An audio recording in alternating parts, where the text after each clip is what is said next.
Tako. Lepo pozdravljeni, moje ime je Robert Lisac in danes imam posebnega gosta. Mi smo sicer moderni samuraji, ampak obstajajo tudi starejši samuraji, tako kot smo mi dva. Točno.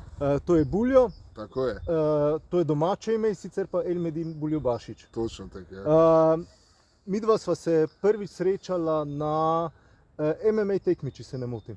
Ja, v živo mislim, da je bilo, da smo se prvi srečali 2011. leta. Kristus, ja. Ja, mislim, da je bilo 2011, a pa mogoče celo 2010. No. Ja, moram preveriti, nisem 100%. Ja. Tedaj smo se prvič, jaz sem vedel za tebe že prej, veš dobro, da sem koristil tvoj laboratorij v Veleju, ja. nekaj časa tudi za treninge, tako da tam smo mi začeli in ja, valjda. No, zakaj sem pomislil na te, zato ker predstavljaš zame idealno kombinacijo, ne? Ker pač slogan tega kanala je moderni samuraj, varen, fit in pripravljen. Torej fit, če migaš, si tak. Rečemo, ja. Ali pa približno fit, ne glede na posledice v MMA-ju, ki jih itak imamo, pa nosimo vsi trenerji, ampak pripravljen. Pa glede na to, da je pokaž, kaj nosiš v roki. Ja, danes smo se z Robijo srečali ob Škalskem jezeru in evo ga, izkoristimo vsako priložnost za fishing. Ja, ghetto fishing. Ghetto fishing, ja. Imamo tudi ustrezno ozadje za grafiti. Točno tako. Ta kader smo si izbrala, ja. Namerno, ne? No, kaj je meni, mislim, zaradi tega si ta idealna kombinacija, ker tudi pokrivaš ta del, v katerega mislim z kanalom tudi zajadati, lov, ribolov. Super. Veš, te pač aktivnosti, bolj te hillbilly aktivnosti. Hillbilly, ja. Redneck. Tako da sem vesel in se bomo obojega danes dotaknila, in MMA-ja in ribarjenje. Super. Ampak začneva pa najprej pri tem, kjer sva se spoznala, torej pri MMA-ju. Ti se, kako dolgo se ukvarjaš kot trener na področju MMA-ja tukaj v Šaleški dolini? Oziroma... Kot trener, ne, ja. Da sem res pol to zagrabil, bo 21 let teče. No. To je kar precej. Ja, zelo. Ja. Kaj pa recimo, kaj tvoj klub recimo razlikuje od drugih, če bi lahko tako rekli? Oziroma, veš, recimo mogoče na tehničnem področju ali pa glede karakteristike fajterjev, kje bi lahko rekel? Recimo ne bi dal svojega kluba v domen nek graplerski okvir ali pa strikerski okvir, ampak bi rekel, da smo dobri, solidni na vseh področjih. Okay. Sodelujemo tudi z ostalimi mojstri, trenerji, ki so na področju, recimo na enem področju bolj podkovani kot jaz. Učim se celo življenje. Ne bežim od znanja, rekel bi, da smo solidni v vsem in mislim, da je to prava pot, da preveč specializirati se v eno smer, prinese rezultate mogoče samo na začetku kariere, ko se še izkušnje, ko se tekme malo nižjega nivoja, recimo na amaterskem nivoju, se še da nekako šlepati, potem se pa več ne da. Ne. Tako da jaz zagovarjam to, biti solidn na vseh področjih je boljš kot biti specialist na enem. Okay. Kako se pa to kaže v praksi? Mislim, kako to vzdržuješ ali pa kako to furaš? Ja, mislim, pot vzdrževanja tega sistema je pač taka, da moraš najti neko simbiozo med segmenti borbe. Se pravi, trening sestavlja večinoma iz drillov in specifičnih situacij. Se pravi, pri nas se trenira recimo v stopu, takedown posebej, iz strikinga, brez strikinga, na single leg, na double leg, vse posebej, na distanco, na levičarje, na desničarje, potem na ekstremne greplerje, kako se boriti, kako blokirati recimo takedown, postura telesa, položaje rok, recimo half guard situacije, veliko redneke situacije, hrbtne back take situacije, guard, vse delamo specifično posebej. Se pravi, vsak trening je narejen recimo iz garda in se cel trening dela guard. Potem se dela variacije garda, ali reševanje, vstajanje ali pa submission. V pogovoru z mano si mi tudi enkrat omenjal, da se rad vračaš tudi, oziroma da radi počnete tudi stvari, ki se jih danes ne počne več. Ja, imamo pa, to je pa zdaj... Ali pa manj, no bom tako rekel, nekaj počne se itak vse. sigurno, ene tehnike so že izven mode, bom rekel, iz MMA mode. Recimo, Pa recimo, dosti manj se recimo dela kimura iz hrbta, recimo dosti manj se danes delajo wristloki, čeprav so dovoljeni. Ne? Aha, Potem nekaj časa nazaj je bil trend leglockov iz top position, se pravi, garda nisi pesil, si iskal kar leglock, recimo tak primer. ok. Zdaj pa da moderni MMA pa zahteva bolj kontrolo, prenos teže, priprava za ground and pound, se pravi, čim prej pripravi teren za udarce. Ok. Sem še kaj pozabil? Ne, the best. Kaj pa, nekaj rekel si, da se učiš celo življenje. Zdaj, iz mojih virov sem izvedel, da prvotno izviraš ti iz namiznega tenisa. Ne? Iz košarke. Iz košarke. Potem so bili moji viri napačni. Ja, je pa tudi bil ena epizoda, 2-letna epizoda ping-ponga. No, potem je bilo. Dobro mi je šlo, bil sem celo v regijski reprezentanci, da se lahko pohvalim. Vsaka čast, ampak kako lahko narediš potem iz ping-ponga pa košarke preskok na MMA? Pa dobro, to je verjetno tudi zaradi mojega karakterja. Jaz sem celo življenje tudi težil k temu, da en borilni šport je treba znati. Kljub temu, da se ukvarjaš s kakim mainstream športom, kot sta košarka, rokomet, nogomet, mora biti sporedno še en šport. Ta želja je bila v meni prisotna skozi. Potem prvo sem začel s karatejem, pol s tajskim boksom, pol malo rokoborbe, pa brazilski jiu-jitsu. Tako da sem v bistvu, kar se tiče trenažnega sistema, sem dal vse faze čez, tako da vem točno. Kaj bi pa recimo nanizal kot svoje največje uspehe kot trener, oziroma kjer borce bi še posebej mogoče pohvalil? Glede na to, da profesionalne borbe še nismo imeli, vsi uspehi so bazirani, so osredotočeni bili na amaterski šport, na amaterske MMA. Največji uspehi, več jih je bilo, dosti solidnih uspehov, bom rekel, recimo zmagovali smo ligo, 2012 slovenska MMA liga smo bili skupni zmagovalci. Potem imel sem 9 državnih prvakov v MMA v amaterskem. V tajskem boksu smo zmagali Last Man Standing, Skorpionovo mesto, en turnir. Čeprav smo prišli iz MMA stila, smo tekmovali v Mutaju. Potem veliko imamo tudi greplerskih medalj, tudi jiu-jitsu medalj, brazilski jiu-jitsu medalj v kimonah, tu smo tekmovali. Seveda. Tako da mi imamo kar široko paleto uspehov. Tako da bi zdaj rekel, kjer je največji uspeh. Rečemo, da mi je najbolj v ponos to, da imamo konstantno borce, ki se sučejo okoli polfinala, finala na amaterskih turnirjih. Rečemo, to mi je največja konstanta. To mi je najbolj, ker tudi turnirski sistem je v bistvu najtežji sistem. Zakaj tako razmišljaš? Zato, ker enostavno ne veš, s kom se boriš, niti ne veš, koliko bor boš imel na turnirju. Lahko imaš tudi 4, 5, kar je za MMA strašno veliko. Pa tam se pokaže karakter, pokaže se, koliko si fokusiran, koliko si se pripravljen, koliko se znaš regenerirati v kratkem času, pripraviti na novega nasprotnika, se pravi velik psihični stres, in to so stvari, ki trenerja morajo zanimati pri gradnji borca. Razumem. Prej, ko sva se na kavi pogovarjala, preden sva tule začela snemati, si izpostavil, da je MMA medalja dosti več vredna v primerjavi s kakšnimi drugimi medaljami drugih športov ali pa drugih borilnih športov. Lahko še enkrat razložiš to logiko, zakaj tako razmišljaš? Pač enostavno, dejstva so, vse tisto, ko je probal tradicionalne borilne športe, pa MMA, bi se verjetno z mano strinjal. Pač težavnostna stopnja, rezultat v MMA športu ga dosežeti veliko težje kot pa v tradicionalnem borilnem športu. Prvič zaradi števila tekem, ki so pri nas dokaj nizke, se pravi, nimamo mi toliko možnosti niti ne tekmovanj, kot jih imajo ostali. Potem konkurenca pri nas je brutalno močna in vsako leto je močnejša. In potem poškodbe, če še vzamem ta faktor, velikokrat se borci borijo poškodovani, tudi naprej, kar recimo pri drugih športih tudi je prisotno, ampak mogoče ne v taki meri kot pri nas.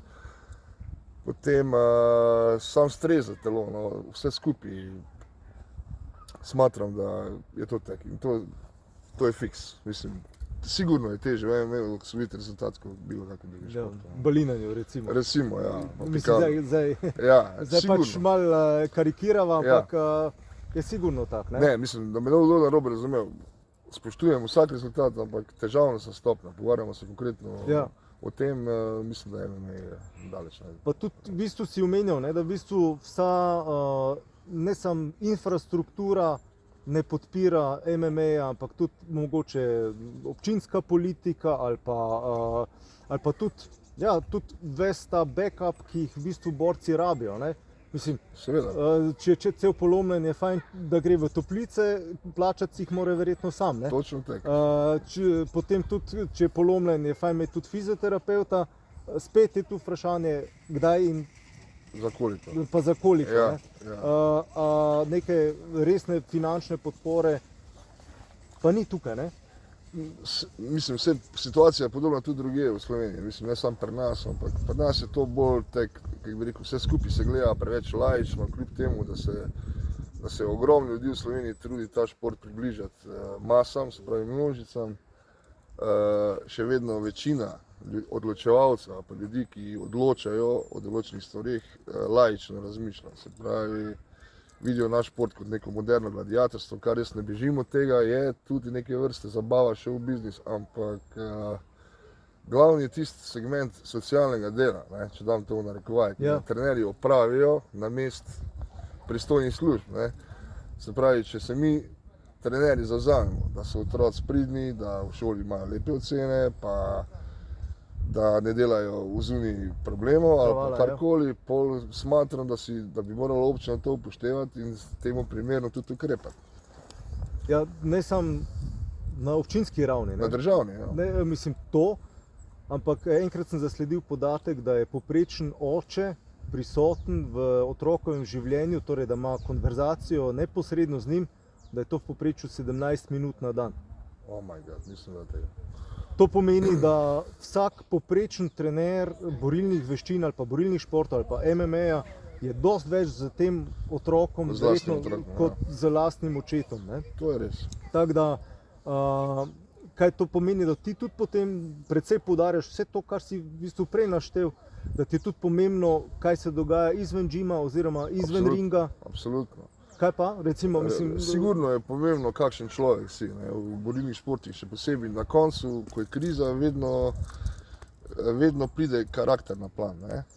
Se pravi, v težki situaciji. Se pravi, karakter je ključen. Jaz smatram, da je karakter ključen že na začetku športne poti, kaj še lepo. Zdaj, mi, trenerji, ne moremo selektivno zbirati ljudi, ki pridejo v džim. Lahko pa postavimo kriterije kasneje, se pravi, ko že fantje in dekleta začnejo s treningi, lahko že nek filter narediš, pač poveš, kar se ne dovoli, kaj je prepovedano, karkoli, in tega se treba držati enostavno. Ker MMA v bistvu preslikava življenja v kletki, dobesedno.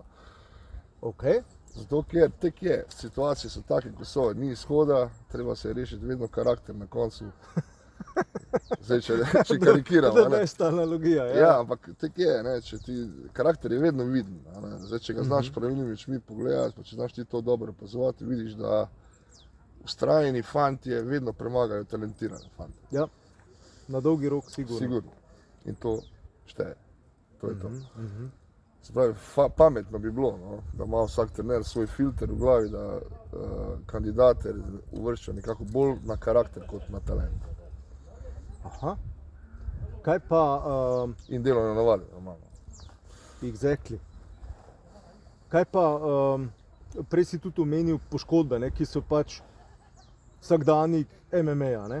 Ker tudi že Frank Shamrock, vem, da v enem intervjuju izpostavil že, ne, koliko to, 20 let ali še več nazaj, da se vedno trenira nekako okoli poškodb. Res je. Kak pa, mislim tak, mogoče malo provokativno vprašanje. Kar. Kako shajaš kot trener, ko veš, da v bistvu pošlješ človeka, mladega človeka v kletko, ring ali pa pač na blazine, ker veš, da so prisotne tudi poškodbe ali pa da so lahko tudi hude poškodbe. Mislim, če primerjaš potem risk reward, ne, kaj sploh potem dobiš za to, a se to splača ali se to ne splača, kako shajaš s tem? Ja, ta misel, da pošlješ nekoga kot žrtveno janje, je prisotna, sigurno, v vsakem trenerju. Ampak pride pa faza v življenju ali pa čas, ko je treba enostavno reči, da vidimo, a je to, ali ni to, da vidimo reakcije. Se pravi, spet je tu karakter, to, kar smo prej govorili. Okay. Ne. Zdaj, sparing je sparing, ne. Ni problem zgubiti, ni problem tapkati, ni problem nič. Važna je reakcija po sparingu. Okay. Kako človek gleda na to, a je bil zdominiran, a se je rešil, ali ga je nekdo zadavil, ali ga je nekdo pretepil dobesedno, ali se nekdo z njim igračku. Tu se vidi filter in tako imam jaz tudi pol pogled za naprej. Recimo, če delam tekmovalno ekipo, točno vem, na koga se lahko zanesem, kdo bo vztrajal, kdo bo kemp zdržal, kdo bo pomagal tudi drugim, kdo bo znal pametnega kaj povedati po porazu, ker porazi pridejo in so sestavni del in brez tega ni rasti in sploh ni debate. Spet smo na karakter. Zelo zanimiv pogled. Kak pa potem, če grem mislim tak pač, trenerji, ne, ponavadi dobijo neko zahvalo, če jo sploh dobijo, ne, mislim tak pač, zdaj sem bil dolgo v trenerski vlogi, ne, vsake toliko časa kaj prekapla iz, ne vem, pač po 10, 20, celo 30 letih, če ne bi bilo, bi bilo to pa to. Hočem samo povedati, da je to dokaj, bom rekel, nehvaležno delo, vse ti imaš feedback v smislu, so rezultati, pobi niso na ulici, pa dekleta, ne, jih usmirjam v nekaj, jih vzgajam, ampak še vedno kot človek in kot trener v bistvu ti daješ ogromno časa in energije in denarja, konec koncev tudi dostkrat, ne, v cel ta projekt. Kje imaš potem še čas za družino? Ja, predvsem začneš delati, predvsem čas pride tudi pri trenerskem poslu, ko moraš začeti delati malo bolj selektivno, se pravi. Zdaj bom grobo rekel, posvečanje pozornosti določenim ljudem v klubu, začneš to malo balansirati, se pravi, investiraš svoj čas bolj pametno kot prej. Ne razdajaš se toliko, enostavno začneš razumevati, da obstajajo tudi rekreativci. Kar je težko, ampak tako je. In začneš razumevati, da eni nikoli ne bojo tekmovali in da eni nikoli ne bojo, ne vem, tako bi ti hotel ali pa karkoli. In rataš veliko bolj prodoren in produktiven s tem, da selektivno ukrepaš. Na treningu veliko več opazuješ, to pride pa z leti in nisi več toliko, ki bi rekel, s vlastnim zgledom se ne zaletavaš, tako prej, ko smo se pogovarjali, trener ne rabi toliko migati, trener tudi da gradi. In se pravi, če stvari postaviš na pravo mesto in če si daš prioritete, kam boš v tisto uro pa pol investiral čas konkretno, se da. Res pa je, da si zelo utrujen, sploh če imaš družino, trpi življenje, trpi zdravje, trpi družba, mislim, druženje, prijatelji, veliko si odsoten, tudi miselno si veliko odsoten. Tudi če si fizično prisoten, si odsoten, a ne včasih, ker je pač to šport zahteva strašno. To je pač življenje v malem in vsi problemi, ki jih imajo tvoji fanti, jih imaš tudi ti na nek način. Jih moraš reševati, pa veš ali pa znaš. Zelo znan korifeja na področju slovenskega športa, Viktor, zdaj žal priimka ne vem več, ki je tudi napisal knjigo on je bil oziroma selektor, se mi zdi, pa tudi trener, odbojke, možakar, z Difa ga poznam, postavljen možakar, tak alfa, ampak v dobrem smislu. On je rekel, da kot trener moraš imeti 10 različnih sposobnosti, pač to, da si strokovno usposobljen, je ena od njih, potem, da pač imaš neko licenco ali pa nek papir ali karkoli druga, ampak potem pa še naštel, moraš imeti mažoretne sposobnosti, oziroma animatorske sposobnosti, moraš biti psiholog, moraš biti ne vem kaj še vse. Zdaj sva pa pri tem. A smo že. Zdaj, zakaj, oziroma kako pa potem to spada v ta cel kontekst ribolov? Ja, spada sigurno in zelo, kako bi rekel, spada in priporočam tudi, ne, bi rekel, paše iz tistega kaosa in testosterona in vsega moraš pobegniti. Enostavno moraš malo zbalansirati stvari. V življenju ni fajn, če grejo ene stvari v skrajnost, ker na koncu trpiš ti, na koncu plačaš ceno največjo ti. Najdeš tule svoj mir, najdeš čas za razmislek, čas se ustavi, narava, živčni sistem dela boljš, čutila se pomirijo. Kaj ti naj reče? Vmes pa še kakšna riba pade, če pade, če ne pa... Ja, kaj dan so bile v planu ščuke? So še. Aha. Ja, ker so ščuke, roparci se zdaj recimo prehranjujejo, ker grejo v drst in so zdaj intenzivno, naj bi bile zdaj intenzivno agresivne, ampak ni videti. Aha, ampak baje da so ščuke za vas ribiče, največje roparice, pa tako za, ne vem, enega, ki gre na safari, Sigurno. Pa hoče leva pokniti, da ne o teh razjezli. Da se ne bom kjer obesil. No, ampak pač sam kot slabo analogijo, Ja. a to drži potem, da ščuke Ja, za te slako ščuka spada med, bom rekel, med elitne ulove, no, če se lahko tako izrazim, zaradi svoje narave in pameti. Ker ščuka je posebna riba, ki je tudi samotarka in je na vrhu prehranjevalne verige, se pravi, največji slavni ščuki je ščuka. Aha. In so kanibali in jejo se med sabo. Ja. Zanimivo je pa to, mi jih kličemo profesorce, ribiški izraz za ščuko je profesorca, zato ker je to najbolj inteligentna in težko ulovljiva riba, če se tako izrazim. Zelo moraš biti lukav, nabrit, ogromno vab moraš imeti različnih, moraš poznati cela filozofija v zadnjem. Se pravi, od pritiska, vremena, se veš, to že sam veš iz ribolova, od vidljivosti vode. Tebe sprašujem. Vidiš, jaz imam ta očala danes zgolj zaradi tega, da lahko vidim v vodo, se pravi, odsev ribe, ki je drugače ne bi videl, ker je vreme tako, ko je. To je tisto, ko ti da te satisfaction, ta prav, ker je to zelo težko ulovljiva riba. No. Zelo. In ni fora, da jih uloviš veliko, fora je, da loviš čim večjo. Aha. In tu si frajer, če loviš čim večjo ščuko. Ja, ampak ste ribiči tudi malo posebni? Pustimo, moj star foter je tudi bil, tako da imam mesto tudi v genih, sicer ta potencial še spi, pa upam, da ga bomo mogoče zdaj skupaj obudila. Tule imaš inštruktorja, če rabiš, mentorja dobiš. Kaj sem zdaj htel? Zdaj si me... Sam sebe sem zmedel. Ja. Aha, ja. In se spomnim ene anekdote, ko mi je ena članica, ko sem še počuval MMA, rekla, da rabi za svojega tipa, ribiča, da ji moram narediti bone carving v besek ščuko. Torej iz kosti, da moram zrezlati ščuko. Potem čez ne vem koliko mesecev sem izvedel, veš, pravi, on prsta na ne nos, ampak tisto s ščuko, tisto pa skos. No vidiš, vidiš kakšna strast je to zdaj, res ti pravim, to je droga, to je strast. Brez tega bi se težko predstavljal, to je in rekreacija, in sprostitev, in joga, in vse je to v enem. Ja. Enostavno velik ti da, no, tega bom rekel. Torej bi priporočal? Absolutno bi priporočal, normalno. Dobar dan. Evo.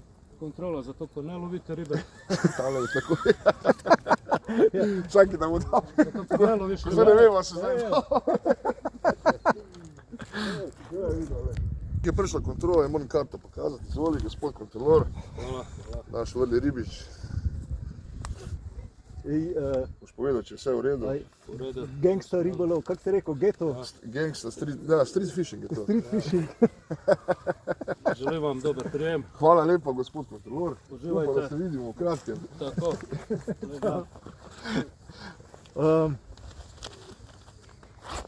Zdaj bi pa... To je to specifično oddaja. Danes imaš specifično oddajo. No, kaj je pa recimo za take, kot smo mi, oziroma jaz, ne ti. Ja. Ti si black belt ribolov, jaz pa... Bolj sem purple, ajde, Ja, rečemo tudi purple. bolj prpa kot purple.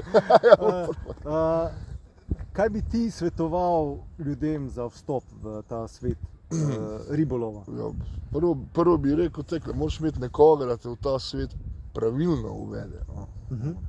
Brez kakih fantaziranja, laganja, napihovanja, ampak realistično. Sprav, da te eno uvede, da imaš nekoga, ko te vodi po jezerih, po rekah, da ti pozna svetovati, kako loviti, malo ti tehniko mora pokazati, ker tehnika je tudi tako v MMA-ju, tudi v ribolovu zelo pomembna. Okay. Tako da, pa potrpežljivost, pa močen karakter, zelo močen. Sploh če pričakuješ preveč. Aha, razumem. Ja. Kak pa ta aspekt lova v smislu samoprehranjevanja, je to zate pomembno ali ni pomembno? Je, sigurno. Sigurno je pomembno. V tem smislu, ko si rekel samoprehranjevanje, ja. Mislim, zdaj ne lovimo ribe, ne lovimo na harpune, pa na mreže, čeprav bi jih lahko. Ja. Ampak, ok, tudi to je dobro znati, na palcu. Zdaj ne smeš povedati, ker je bil... Lahko. On ve, da se zafrikal. Ja. V glavnem, ja, sigurno je pomembno. Jaz mislim, da vsak moški, tako bom rekel, ne bom zdaj posploševal, ampak nekaj primitivnega v sebi treba vzdrževati. Tako bom rekel, primitivne čute, ali pa primarne tudi. Tako, ker ni primitivno. Ni primitivno, sorry, ja, bolj primarno. No. Jaz mislim, da je to v nas in genetika, ne, treba to razvijati. Zdaj spet vsi skočili v luft, ne? Lov pa, Ja, vem, se čaka. Ampak dobro, to vzamemo v zakup, ker, tako si ti rekel, kot moški pa potem tudi verjetno fajn, ko prideš zvečer domov, pa daš na mizo in se tisto tudi poje. Ja, sam jaz jih ne jemljem, to sem ti pozabil povedati. Jaz ribe spuščam nazaj. Aha. Ja. Ja, kako potem nahraniš družino? V Hoferju. Ja, tam loviš. Ja, the best. Na blagajni. Ja, aha. Ne, pravi, meni je ta adrenalin lova bolj pomemben kot v lovu. Se pravi, jaz ne lovim rib zaradi rib, ampak lovim rib zaradi ambienta. In vsega, kar spada zraven. Se pravi, adrenalina, pričakovanja, ko ti prevaraš ribo, je meni večji satisfaction, ko pa je domov nesno. In je živo spustiti nazaj, nepoškodovano.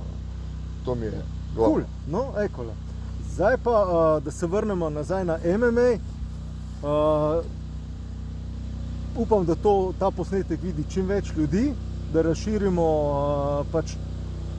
Midva danes imamo posebno srečo tudi s temi zvoki iz ozadja.